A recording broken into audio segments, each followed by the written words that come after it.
नमस्कार दोस्तों, स्वागत है आपका। इस वीडियो में हम लोग बात करेंगे रिएक्ट एचओसी के बारे में। लेकिन सबसे पहले मैं आपको बता देना चाहता हूँ कि I am really very sorry कि मैं अभी एक्टिव नहीं था।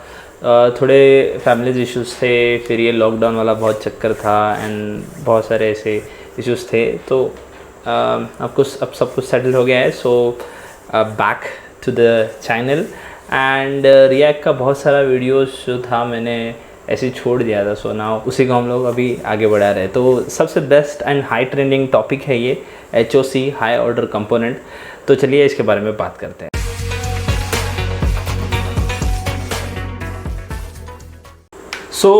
हायर ऑर्डर कंपोनेंट है ना, आपका कोड रिडम्पशन के लिए बहुत ज़्यादा यूज़ होता है।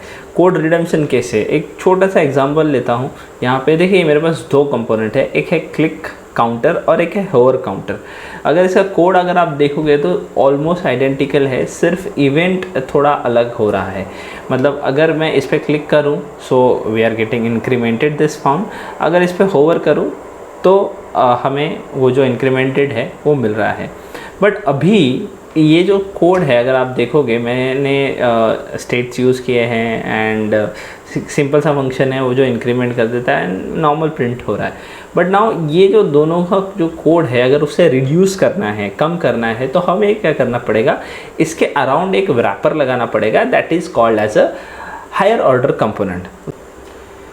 तो इसे हम लोग जो रैप करने वाले हैं, जो कंपोनेंट हम लोग उसे रैप करेंगे, बेसिकली वो एक जावास्क्रिप्ट का अलग से एक दूसरा कंपोनेंट होगा जो एक नया कंपोनेंट रिटर्न करेगा। बेसिकली HOC इज़ लाइक एक कंपोनेंट लो और दूसरा कंपोनेंट, एक नया कंपोनेंट रिटर्न करो। So that is the base fundamental of HOC। सो अभी चलिए कोड करते हैं। देन यहाँ पे हमें सबसे पहले बनाना पड़ेगा एक कंपोनेंट विच इज़ लाइक हम लोग जैसे बता रहे थे उसको हम लोग wrap काउंटर करके मैं नाम दे रहा हूँ। आप कुछ भी दे सकते हो, wrap counter, okay, wrap counter JS। लेकिन अगेन ये भी एक कंपोनेंट है तो इसका जो नेमिंग कन्वेंशन है that should be like W capital. अगर आप फंक्शनल कंपोनेंट यूज़ कर रहे हो तो दैट इज़ मेन इम्पॉर्टेंट चीज़ है। सो नाउ यहाँ पे सबसे पहला तो हमें रिएक्ट इंपोर्ट करना है एंड उसके बाद हमें लिखना है एक स्टेटलेस कंपोनेंट। सो देखो आप क्लास के साथ कर रहे हो तो भी ये प्रोसीजर सेम है, आपको सिर्फ एक क्लास डिफाइन करना है एंड ऑल। लेकिन अभी फ़िलहाल फंक्शनल कंपोनेंट ट्रेंड में है तो इसके लिए मैं ज़रा फंक्शनल कंपोनेंट पे कर रहा हूँ। और मैंने भी यूट्यूब पे अलग अलग वीडियोस देखे तो वो वीडियोस भी बहुत सारे क्लास कंपोनेंट के साथ थे। तो फंक्शनल कंपोनेंट के साथ HOC कैसे करते हैं that is also a unique point of this video. तो एज यू नो दैट हम लोग फाइल का ही नाम यहाँ से उठाते हैं। और जैसे कि मैं बता रहा था कि ये एक HOC है। HOC मतलब कोई एक कंपोनेंट लेगा और नया कंपोनेंट रिटर्न करेगा। For that what we have to do, what we have expect is a component. So हम लोग यहाँ पे डालेंगे कंपोनेंट। सो यहाँ पे एक चीज़ गौर करिए and this is really important, क्योंकि हम लोग एक कंपोनेंट एक्सपेक्ट कर रहे हैं तो ये जो है ये आपका एज एन कंपोनेंट होना चाहिए, एज एन टाइटल केस होना चाहिए। टाइटल नहीं, उसे क्या बोलते हैं, पास्कल मतलब वो, yes, pascal case, yes. This is like a component, right. Component को हम लोग कैसे लिखते हैं, कैपिटल में। So like it's a class base kind of, वो हमें लिखना है। सो यहाँ पे सबसे पहले हमें क्या करना है, हमें एक फंक्शन बनाना है, कॉन्स्ट एक न्यू कंपोनेंट, क्योंकि हमें कोई कंपोनेंट लेना है और नया कंपोनेंट रिटर्न करना है। दैट्स वाई हम लोग यहाँ पे कंपोनेंट लेंगे। सो यहाँ पे भी देखिए कंपोनेंट है, इसके लिए हम लोग इसका जो नेमिंग कन्वेंशन है that should be like a component. और ये एक नॉर्मल कंपोनेंट होगा, इसके लिए यहाँ पे इसमें आपको प्रॉप्स एक्सपेक्ट करना ज़रूरी है and normal function and then it's close. ना यहाँ पे एंटर कर रहा हूँ मैं। ये जो आपने जो अभी नया कंपोनेंट लिया है, नया कंपोनेंट जो बनाया है, वो इसके बाहर हम लोग एज अ रिटर्न कर देंगे न्यू कंपोनेंट, ताकि जब भी कोई नया कंपोनेंट ये यहाँ पे हम लोग इसे मॉडिफाई करेंगे और जो भी हमारा लॉजिक लिखना है वो इस कंपोनेंट में लिखेंगे। और यहाँ पे भी हम लोग एक कंपोनेंट रिटर्न करेंगे जो कि रहेगा अपना original component. So make sure that O should be capital. Now शायद यहाँ मेरा कॉपी पेस्ट में गलत हो गया है, तो यहाँ पे भी मैं मेरा O कैपिटल कर दिया हूँ। रिकैप करते हैं ये wrap कंपोनेंट का। सो बेसिकली मैंने क्या किया, एक पेरेंट फंक्शन लिया है जिसके अंदर एक नया कंपोनेंट रिटर्न कर रहा हूँ, क्योंकि मुझे एक कुछ कंपोनेंट लेना है और नया रिटर्न करना है। दैट्स वाई मैं उसके अंदर और एक फंक्शन बनाया जो कि मैंने नॉर्मली रिटर्न कर दिया है। लेकिन यहाँ पे जो इस कंपोनेंट के अंदर जो भी होना है, जो भी बिजनेस लॉजिक है, वो हम लोग यहाँ पे लिखेंगे। नाउ अभी जो wrap कंपोनेंट है ये हम इन दोनों में इंपोर्ट करते हैं। सो जैसे ही मैं यहाँ पे I will just do like wrap counter, okay, वहाँ पे ऊपर एक्वायर भी हो गया है और जिसे मैं एज अ wrap कर दूँगा। सो जैसे मैं बता रहा था, हमें एक wrapper लगाना है, तो wrapper हमें यहाँ पे लगाना होता है। सो एक wrap काउंटर जो हम लोगों ने बनाया था, वहाँ पे हम लोग इसे wrap करेंगे। अभी सब कुछ सही चल रहा है। नाउ मेन चीज़ आती है, हमें इसका जो wrap कंपोनेंट है उसका डेटा एक्सेस करना है। तो यहाँ पे अगर आप जो भी प्रॉप्स भेजोगे, सपोज़ यहाँ पे मैं एक प्रॉप्स भेज रहा हूँ नेम टेस्ट, तो ये जो भी प्रॉप्स है आपको यहाँ पे एक्सेस कर सकते हो। If you are using HOC, तो HOC में जितने भी आप प्रॉप्स पास कर रहे हो इन दिस कंपोनेंट, वो आपको सारे के सारे यहाँ मिल जाएंगे। तो एक एग्जांपल के लिए मैं ये होवर्ड वाले में अपना प्रॉप्स ऊपर रिक्वायर्ड है, तो props dot name, okay, props dot name जो हम लोगों ने वहाँ से रिटर्न किया है वो।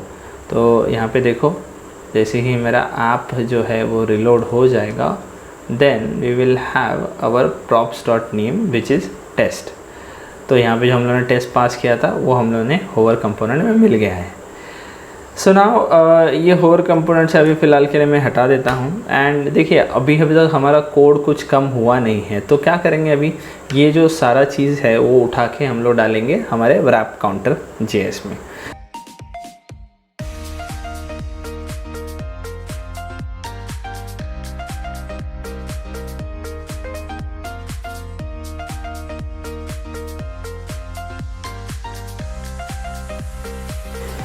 सो आपको जो भी आपको स्टेट डिफ़ाइन करनी है, जितने भी जो नए नए लॉजिक है, वो आपके न्यू कंपोनेंट के फंक्शन के अंदर आना चाहिए, with in this, not with in this.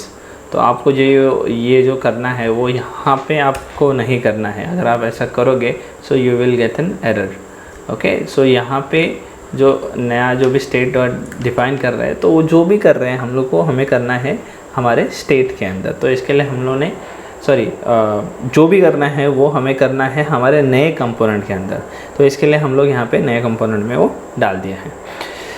Now जैसे ये हो गया, देखिए मैंने बेसिकली जो भी मेरा स्टेट वगैरह है वो मैंने प्रॉप्स में पास कर दिया है। एंड यहाँ पे मैंने प्रॉप्स से डिस्ट्रक्चर करके नाउ यहाँ पे एक्सेस कर लिया है।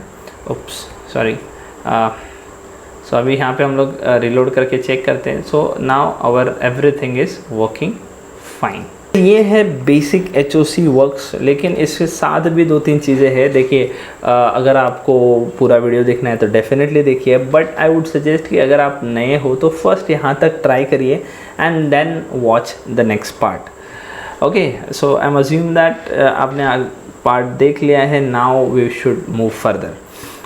सो यहाँ पे सबसे पहली मिस्टेक जो होती है वो ये है कि आपने ये क्लिक काउंटर और ये जो होवर काउंटर है मैंने हमारे ऐप JS में डाला हुआ है। और इस ऐप JS से अगर मैं कोई प्रॉप्स पास करता हूँ, कहाँ पास करता हूँ, प्रॉप्स, तो usually what we expect is कि आपके क्लिक काउंटर के अंदर यहाँ प्रॉप्स में आना चाहिए। तो अभी वो जो हम लोगों ने प्रॉप्स पास किया है app.js से, यहाँ पे console.log करके I will check a props, okay. So usually मैं ऐसे ऑब्जेक्ट पास करता हूँ ताकि हमें चेक करने मिले। सो लॉग प्रॉप्स, तो यहाँ पे मैंने कर दिया है प्रॉप्स पास। यहाँ पे आप देख सकते हो लॉग प्रॉप्स आ गए हैं। उसमें आपको दो ही प्रॉपर्टीज़ मिल रही हैं, एक है काउंट और दूसरा है इंक्रीमेंट काउंट। लेकिन जो हम लोगों ने जो टेस्ट बेसिकली नेम पास किया था मेन app.js में, वो नहीं आ रहा है। बिकॉज इसका रीज़न ये है कि जब भी आप कोई HOC यूज़ करते हो, रैप करते हो, तो जितने भी उस HOC में प्रॉपर्टीज़ है वो वहाँ से आती हैं। तो इसे सॉल्व करने के लिए बेसिकली हमें क्या करना पड़ेगा, हमारे जो रैप काउंटर में आपको यहाँ पे एंड में जब भी आप वो एंड करो, यहाँ पे आप उसे एज इन स्प्रेड ऑपरेटर में जितने भी प्रॉप्स हमारे नए कंपोनेंट में जितने भी प्रॉप्स है वो आप यहाँ पे स्प्रेड कर दो, तो उसे मिलने चालू हो जाएंगे। तो नाउ हम लोग जाते हैं, फिर से टेस्ट करते हैं। Now I will reload this page and यहाँ पे देखते हैं। So now you can see यहाँ पे आपका जो मेन प्रॉप्स था जो ऐप से आपने पास किया था वो भी यहाँ पे मिलना स्टार्ट हो गया है। So don't forget to add this props, don't forget to add this because this is really important, क्योंकि एक बहुत ही सिली मिस्टेक है ये जो HOC के टाइम पे आती है, तो आप ये ज़रूर याद रखिए। ओके, सेकंड, अगर आपको अभी यहाँ पे एक सिंपल एक हम लोग जो भी इंक्रीमेंट कर रहे हैं वो 1 से कर रहे हैं। नाउ अगर मुझे ये चीज़ डायनेमिक करनी है, then what we have to do.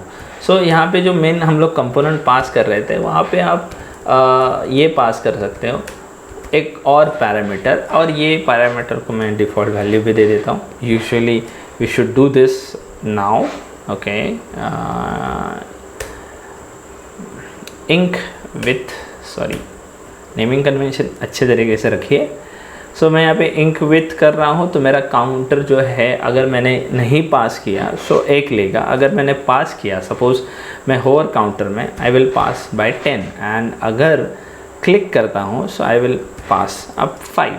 So basically अभी मैंने क्या किया, एक एक्स्ट्रा पैरामीटर भेजा। नाउ अगर जावास्क्रिप्ट के साथ फैमिलियर हो तो ये बहुत ही इजी चीज़ है, आप इजी से आप खुद भी एक्सप्लोर कर सकते हो, बट ये एक फैक्ट होता है जो इंक्लूड करना ज़रूरी होता है। सो नाउ कंसोल का काम हो गया है, इसे बंद कर दो। अगर आप ये होवर करके देखोगे तो ये 10 टाइम्स से इंक्रीमेंट हो रहा है, लेकिन ये 5 टाइम्स से इंक्रीमेंट हो रहा है। आशा करता हूँ दोस्तों आपको ये वीडियो पसंद आया होगा। बहुत दिनों के बाद बताया है, थोड़ी सी हिचकिचाहट हुई है एंड लैंग्वेज भी थोड़ा ऊपर नीचे हुआ होगा, लेकिन दोस्तों तुम्हारा जो प्यार है, जो आपने ये जब भी मैं अवे था जो आपने दिया है, really thankful for it. And अभी और सारे रिएक्ट के वीडियोस आएंगे, Vue.js is in my list, coding and fun is coming up. So stay tuned. Thank you again, and do like, share and subscribe if you like the video, and bell icon ज़रूर दबाइए ताकि आप अगला video miss ना करें। तो guys चलिए मिलता हूँ अगले वीडियो में। Bye bye, take care.